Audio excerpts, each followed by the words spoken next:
headed to the gas station with Sven. It's about 7 o'clock in the morning on Friday. Beautiful cloudy day, nice and overcast, light breeze, so should have some really nice comfortable weather to mow the lawn with, or mow the grass with. Don't really have a lawn. Really looking forward to it. This is one of my favorite things I get to do all year. May sound dumb, but never underestimate a grown man and a riding lawnmower.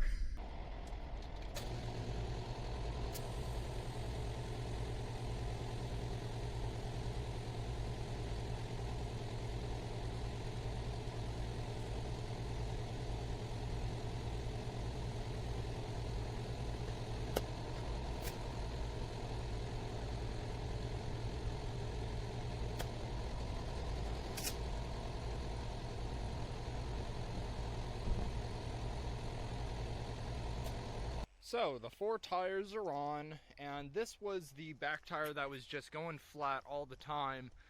And I don't know if you could see somewhere on here, yeah, there's a whole bunch of tears in the sidewall. So how are we gonna fix that? Liquid rubber in a can. Let's get to it. But that's not the right way to how to repair a sidewall. That's it, that might pop.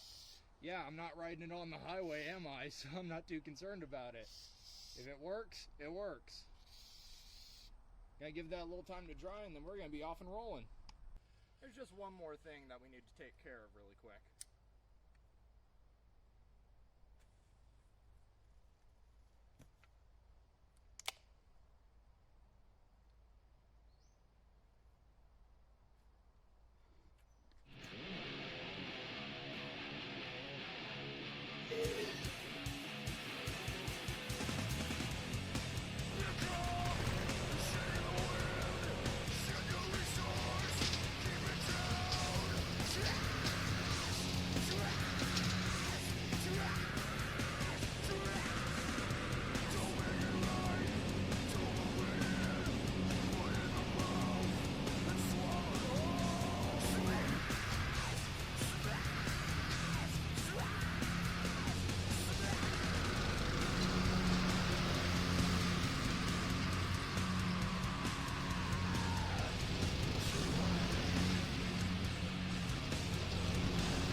So I'm doing some more thinning throughout the property today, and I just wanted to take you around and give you examples of exactly how I thin, why I thin, the reasons behind it, etc., etc. Behind me you could see a lodge pole which is very, very healthy, doing very well. Diameter of the trunk is about 1.5 feet, getting close to 2 feet. And then behind that, right there where I'm pointing, is a white pine, an eastern white pine. And we don't have too many white pines throughout the property, but my problem is, you can see how well this lodgepole is doing. The white pine is doing equally as well. So it's pretty tough for me to decide which tree I want to take down. I like promoting biodiversity throughout my forest, but at the same time, I want to keep promoting the healthy trees wherever I can. So this is one of those tough decisions. For right now, I'm just going to get the sickly trees that need to go out of here to begin with, and then we'll revisit these two a little bit later. This is the section of property that I was working on last week and getting it all cleared out. And this is a prime example of why I want to thin and why I want to promote the health of my forest. I had to do a whole lot of cutting. You could see all the stumps that had to go, all the trees that had to get out of here. And the main reason is because I want to promote healthy trees. What happens when trees grow too close together is this right here. They grow way too close together, way too bunched up, compete for resources like water, minerals, the food that they need inside the soil, and eventually, if the weather gets too bad or they get too sick, they'll topple over, leaving you a very nice pile to clean up. Not only that, but in the meantime, before it falls over, you'll have a stand that looks something like this, where it's just very skinny trees growing straight up, very sick, not very healthy at all. So I didn't want that, and that's the main reason why I had to thin so much, and that's very unfortunate. Now that being said, there is a serious upside to thinning your forest. Across my property, we have a vast amount of lodgepole and jack pines. However, we don't have hardly any larch, fir, or spruce trees. But if you look behind me, you can see a larch, you can see a fir, you can see a couple spruce popping up. And there's a whole bunch throughout this section right here. Now obviously that's not a result of me thinning 2 weeks ago. Those have been growing for a couple years. But I'm allowing them to grow now in a healthy position, allowing those to get the resources, allowing those to get the water, instead of the sick trees that are just going to take it from them and eventually kill those saplings. This is another area that I've been thinning recently, and you can see a whole bunch of spruce as well as fir trees starting to pop up. Now, why am I leaving these saplings to grow so close together when I just showed you that stand that was growing just as close and super sick?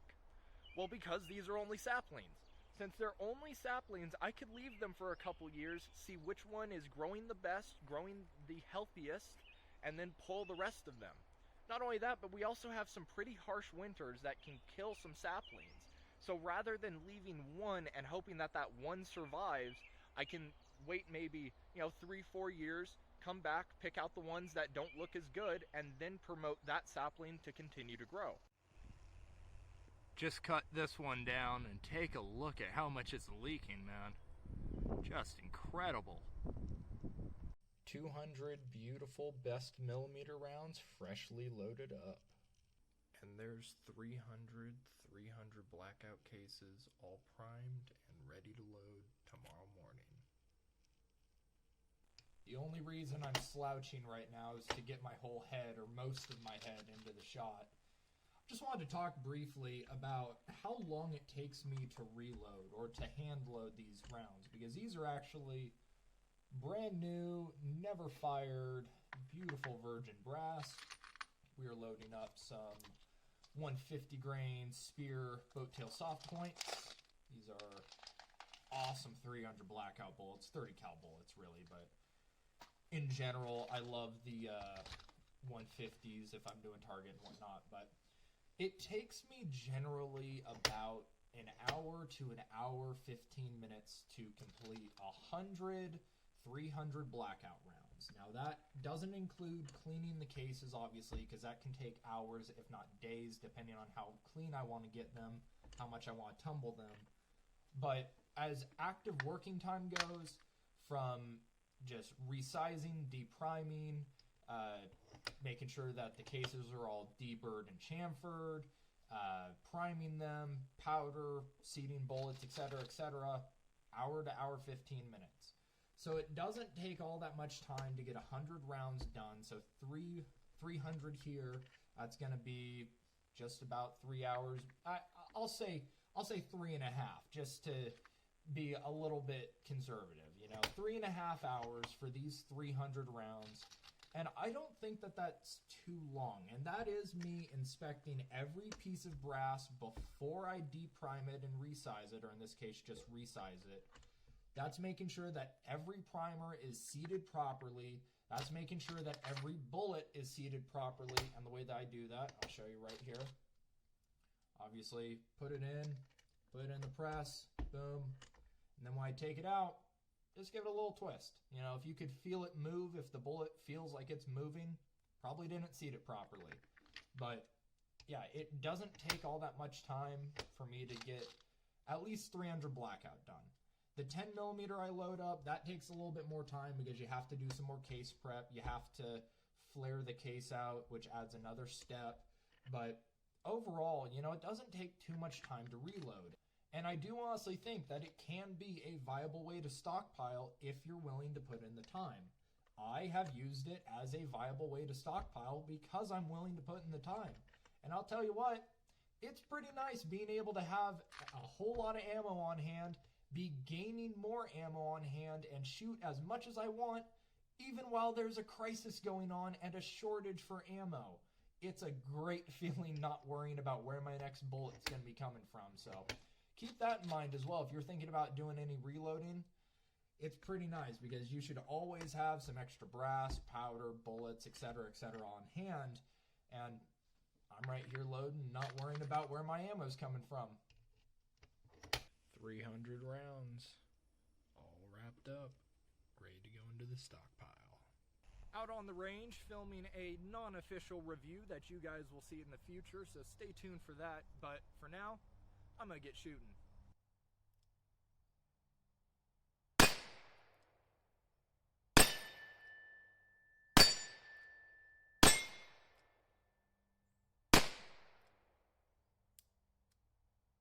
I'm out cleaning up the mess from yesterday because I kind of got rained out, so since it's nice weather today, clean it all up now.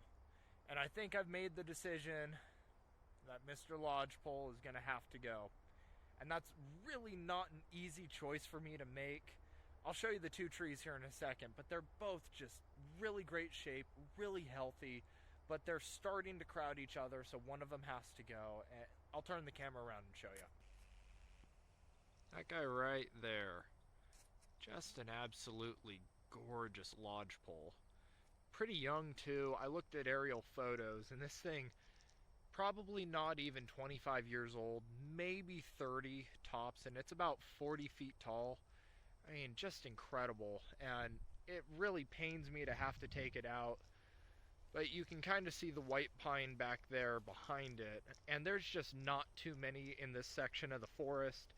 There are white pine throughout northern Idaho, but the section that I live in, there's just not too much. So I think to promote the biodiversity that I want, the perfect, wonderful, large lodgepole that's growing incredibly well, it's going to have to come down. My goal, however, is to use this very straight edge here to mill out some shelves. At least then it's not just going to firewood, it's going to be going to some better use.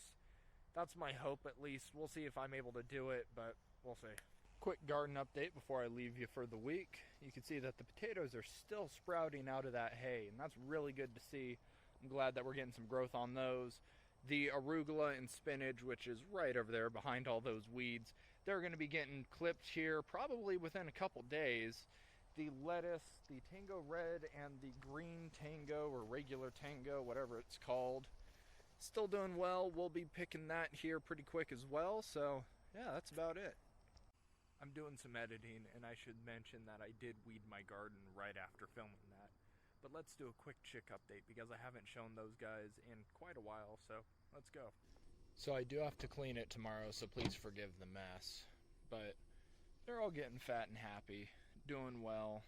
The only major update that I forgot to mention is the first of the month, June 1st, I finally opened up the nesting boxes. I had some logs filling them up, and I didn't have the eggs in place, so that's really the only update for the chicks beyond them getting a whole lot bigger in there, which is pretty cool to see.